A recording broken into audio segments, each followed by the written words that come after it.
Friend, আজকে আমরা একটু ঘুরতে যাই শিবের মন্দিরে। ওখানে সামনে একটা শিবের মন্দির আছে, খুব সুন্দর একটা শিবের মন্দির আছে, বড় মন্দির। এই যে আমার পিসি শাশুড়ি, আমার মেয়ে তো ঘুমাই গেছে। এই যে আমার হাজব্যান্ড গাড়ি চালায়, আর এখানে এই যে আমার দেওর। Hello hello hello. তো আমরা সব যাই শিবের মন্দিরে। তো মন্দিরটা আমি দেখাইমু, খুব সুন্দর মন্দির। তো যেহেতু আজকে আমার পিসি শাশুড়ি একাদশী, তো আমরা এত বেশি কিছু রান্না করছি না, আজকে রান্নার ভিডিও নাই। তো আজকে মন্দিরের দেখি।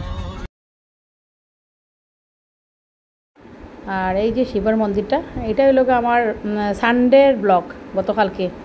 তো মন্দিরটা একদম সামনেই, একটা নতুন বাইপাস বনছে এয়ারপোর্ট যাওয়ার। তো কই বাইপাসটা দেখে এলাম, তো কই মন্দিরে যাই।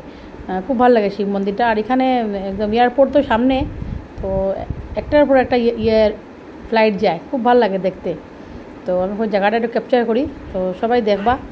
তো কীরকম লাগে একটু দেখবা, তো সুন্দর লাগে নাকি। আজকে যে সোমবার, তো আজকে একটু ভয়েস রেকর্ডিং করে দিয়া দিই সবাইরে।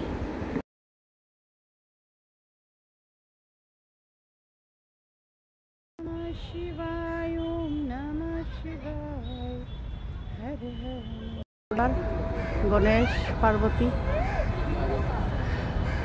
আর কার্তিক আর শিব, নন্দী মহারাজ, খুব সুন্দর ভালো লাগে। এই মন্দিরের নাম হইল গিয়া মঙ্গল মহাদেব বিড়লা কানন মন্দির। আর এটা মাহিপালপুরে আছে, বেশি দূর না, আমরা ঘরতি সামনেই। আর 80 ফুট লম্বা শিবের এটা খুব সুন্দর দেখার মতো আর কি। যারা দিল্লি আইবা তারা এই মন্দিরে দর্শন করতে পারবা, খুব সুন্দর জায়গাগুলো, খুব সুন্দর। এখানে একটু বিকালে ভালো একটা টাইম স্পেন্ড হয়ে যায়, তো ভাল লাগে। তো যারা যারা আমার মন আছে আইতে পারবা এটাতে।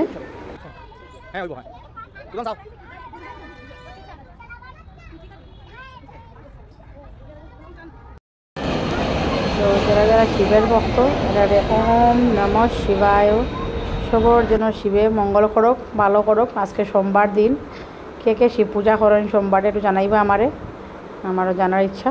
আমিও খুব শিব ভক্ত, তো মন্দিরটা গিয়ে আমার খুব ভালো লাগছে। তো সবাই একটু আমার জানাইবা কে কীরকম আজকে সোমবারটা কাটলো। আর এই ব্লগটা আমার গতকালকের ব্লগ, এটা সানডের ব্লগ। তো আমি এখন করে একটু শেয়ার করি আপনারা সব। দ্বারকা এক্সপ্রেসওয়ে টানেলটা খুবই সুন্দর হয়েছে, এত সুন্দর করে আর্কিটেক্ট করা হয়েছে। আমি আরেকদিন যখন যাইমু আরও সুন্দর করে মানে করবো, রেকর্ডিং করবো, খুবই সুন্দর। মানে বাসা মানে বুঝতে পারতাম না আমি, এত সুন্দর বানাইছে টানেলটা দেখিয়া, মানে এত ভালো লাগছে। এখন এয়ারপোর্ট যাইতে আর অসুবিধা হইব না, খুব সুন্দর রাস্তাঘাট হয়েছে।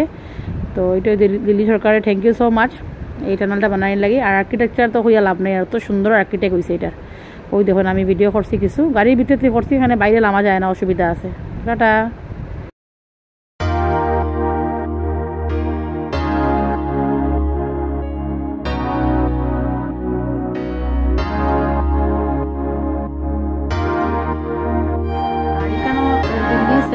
দ্বারকা এক্সপ্রেসওয়ে এয়ারপোর্ট টানেল বনছে, খুব সুন্দর টানেলটা। গত মাসের 5 তারিখ হয়েছে, টানেলটা খুবই সুন্দর হয়েছে। আপনার এই ব্লগটা কিরকম লাগছে জানাইবা। টাটা, বাই বাই, লাভ।